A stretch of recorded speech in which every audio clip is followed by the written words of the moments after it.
नमस्कार विद्यार्थी मित्रों, नोबल स्कूल गुरु पर वासुदेव विद्यालय की यूट्यूब चैनल में आप सबका हार्दिक स्वागत है। विद्यार्थी मित्रों, कक्षा 8 तास हिंदी लेक्चर नंबर 7 पाठ 4 जिसका नाम है कर्मयोगी लाल बहादुर शास्त्री। विद्यार्थी मित्रों, इस पाठ की शुरुआत हमने पिछले लेक्चर से की थी।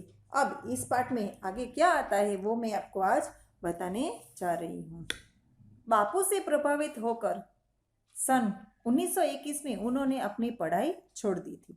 शास्त्री जी पर भारतीय चिंतकों डॉक्टर भगवान दास तथा बापू का कुछ ऐसा प्रभाव रहा कि वह जीवन भर उन्हीं आदर्शों पर चलते रहे तथा औरों को इसके लिए प्रेरित करते रहे। लाल बहादुर शास्त्री के जीवन पर देशभक्त लोगों और बापू तथा डॉक्टर भगवान दास जी के जीवन का इतना प्रभाव उन पर पड़ा कि वो उन्हीं के रास्तों पर चलते रहे और शास्त्री जी दूसरों को भी इन रास्तों पर चलने के लिए कहते थे। शास्त्री जी के जीवन संबंध में मुझे बाइबिल की वह युक्ति बिल्कुल सही जान पड़ती है। बाइबिल मतलब क्रिश्चियन लोगों का जो धर्म ग्रंथ होता है उसका नाम है बाइबिल। तो उसमें जो पंक्ति लिखी गई है उसे यह मालूम पड़ता है कि विनम्र ही पृथ्वी के वारिस होंगे। उसमें एक पंक्ति लिखी गई कि विनम्र, जो विनम्रता के शांत स्वभाव और सही तरीके से सोच विचार कर कार्य करते हैं वहीं पृथ्वी के वारिस मतलब के वारसदार वारिस होंगे। शास्त्री जी ने हमारे देश के स्वतंत्रता संग्राम में तथा प्रवेश किया था। जब शास्त्री जी हमारे देश के स्वतंत्रता संग्राम में प्रवेश किया था तब वे एक स्कूल में विद्यार्थी थे। जब वो स्वतंत्रता की लड़ाई चल रही थी तब उन्होंने प्रवेश किया, तब वो स्कूल के विद्यार्थी थे और उस समय उनकी उम्र केवल 17 वर्ष ही थी। गांधी जी के आह्वान पर वे स्कूल छोड़कर बाहर आ गए थे। गांधी जी ने देश के लिए सभी को आह्वान किया था कि आज़ादी की लड़ाई में आप जुट जाओ। उसके लिए लाल बहादुर शास्त्री ने स्कूल भी छोड़ दिया था। इसके बाद काशी विद्यापीठ में उन्होंने अपनी शिक्षा पूरी की। उनका मन हमेशा देश की आज़ादी और सामाजिक कार्यों की ओर लगा रहा था। परिणाम यह हुआ कि सन 1926 में वे लोक सेवा मंडल में शामिल हो गए। गांधी जी लोक सेवा मंडल की जो लाल बहादुर शास्त्री जी लोक सेवा मंडल की जो संस्था थी उसमें शामिल हो गए, जिसके वे जीवन भर सदस्य रहे। जब तक वो जिंदा रहे उसके सदस्य वो रहे। इसमें शामिल होने के बाद से शास्त्री जी ने गांधी जी के विचारों के अनुरूप अछूतोष द्वार के काम में अपने आप को लगा दिया। इस संस्था में शामिल होने के बाद गांधी जी के जो विचार थे उनके अनुसार, उनके आचरण, उनके जो नीति नियमों पर चलकर अछूतों द्वार मतलब के अछूतों के उद्धार के लिए जो कार्य होते थे उनके लिए वो काम करने लगे। यहाँ से शास्त्री जी के जीवन का एक नया अध्याय प्रारंभ होता है। इस मोड़ पर गांधी जी के साथ रहकर लाल बहादुर शास्त्री के जीवन का एक नया ही रूप देखने को मिलता है।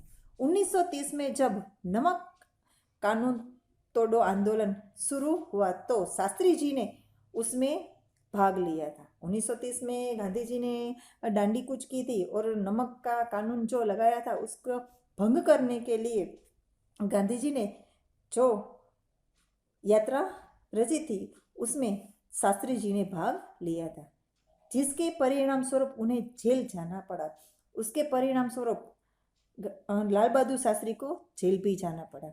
यहाँ से शास्त्री जी को जेल यात्रा की शुरुआत हुई तो वह सन 1942 के भारत छोड़ो आंदोलन तक निरंतर चलती रही।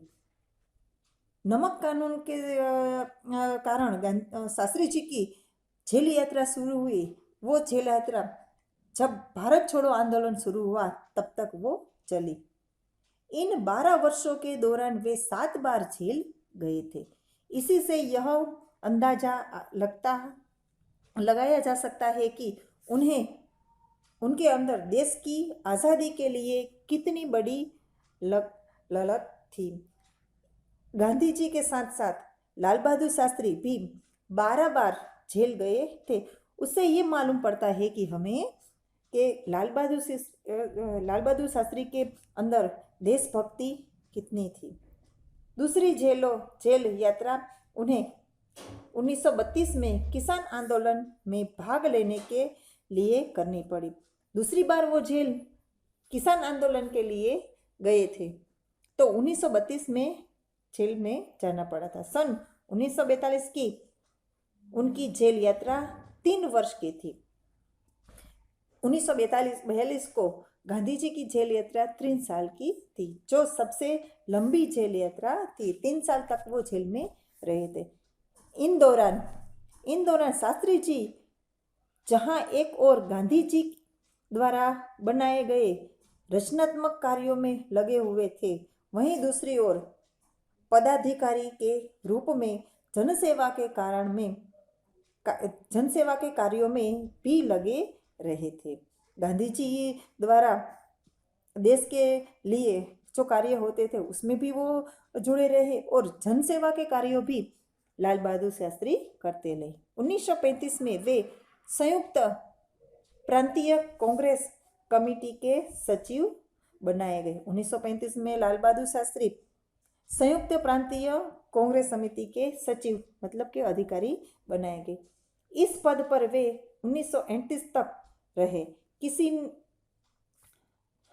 इस पद पर वे 1938 तक रहे। किसानों के प्रति उनके मन में विशेष लगाव था, इसीलिए उनको सन 1936 में किसानों की दशा का अध्ययन करने वाली एक कमेटी का अध्यक्ष बनाया गया। गांधी जी को किसानों की जो हालत थी, किसानों के बारे में सोचने के लिए और किसानों के बारे में कार्य करने के लिए एक कमेटी बनाई गई थी, जिसके अधिकारी लाल बहादुर शास्त्री को बनाया गया। पूरी लगन के साथ काम करके उन्होंने अपनी रिपोर्ट प्रस्तुत की। पूरी मेहनत और जी मन से लाल बहादुर शास्त्री ने रिपोर्ट तैयार की थी, जिसमें जमींदार उन्मूलन पर विशेष जोर दिया गया। जमींदार खेडूतों पर जुल्म करते थे, उसके बारे में विशेष ख्याल रखा था।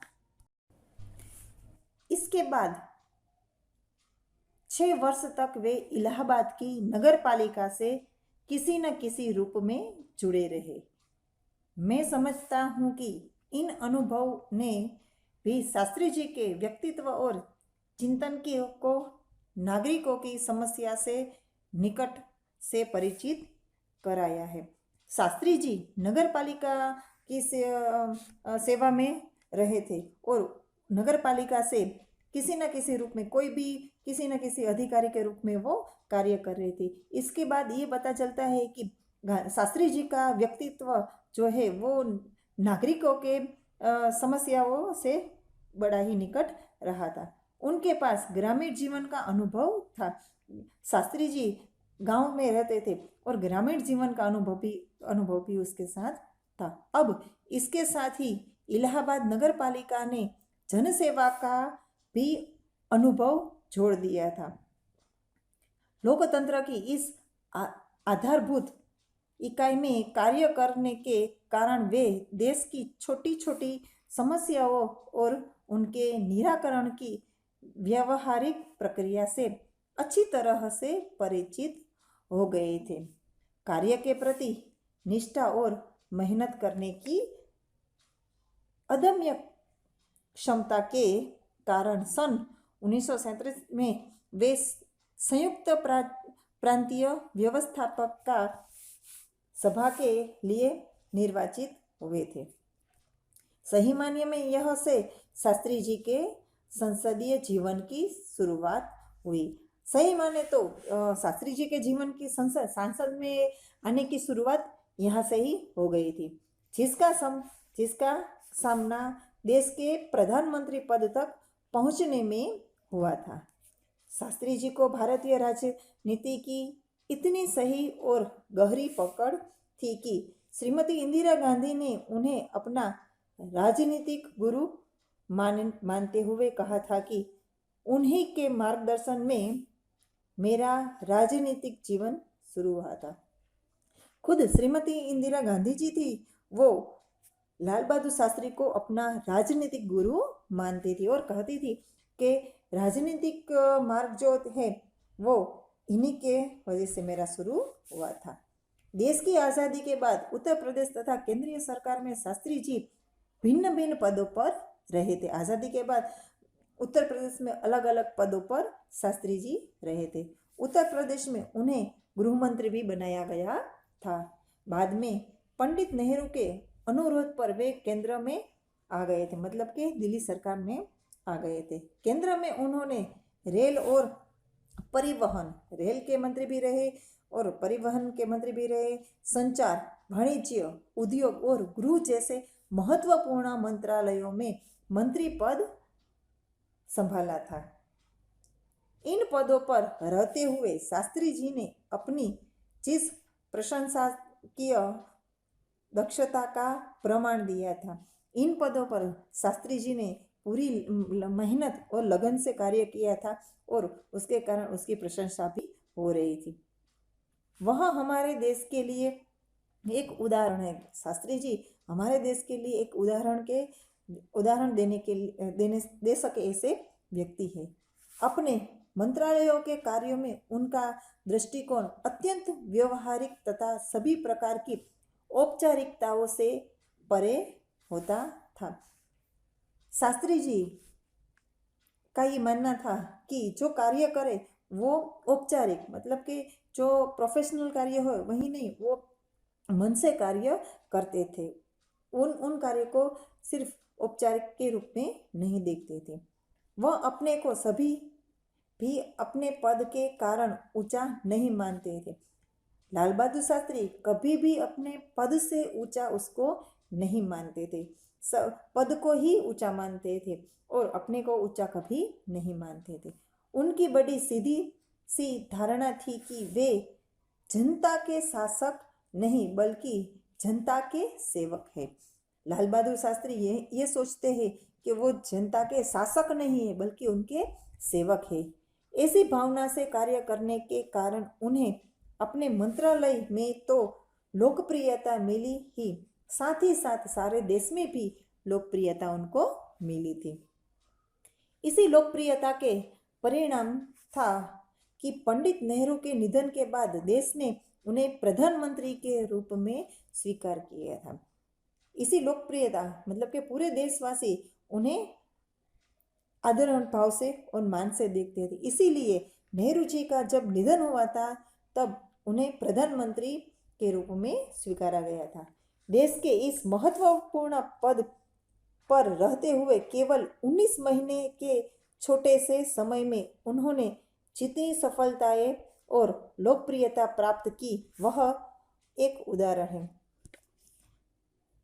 लाल बहादुर शास्त्री सिर्फ 19 महीने तक प्रधानमंत्री बने रहे और छोटे से समय में उन्हें बहुत सी सफलताएं मिली और लोकप्रिय भी बने। शास्त्री जी के सामने उनका उद्देश्य बिल्कुल स्पष्ट था। शास्त्री जी के सामने जो उद्देश्य था, जो दृढ़ संकल्प था, वो स्पष्ट होता था।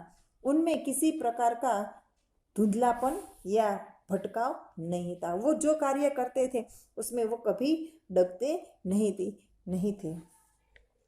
वे हमारे देश के अत्यंत महत्वपूर्ण पदों पर रहे और इन पदों पर रहते हुए स्वाभाविक रूप से वे अधिकार संपन्न भी थे, लेकिन उन्होंने हमेशा आत्मसंयम से कार्य किया तथा अधिकारों से अधिक कर्तव्यों की तरजीह दी थी।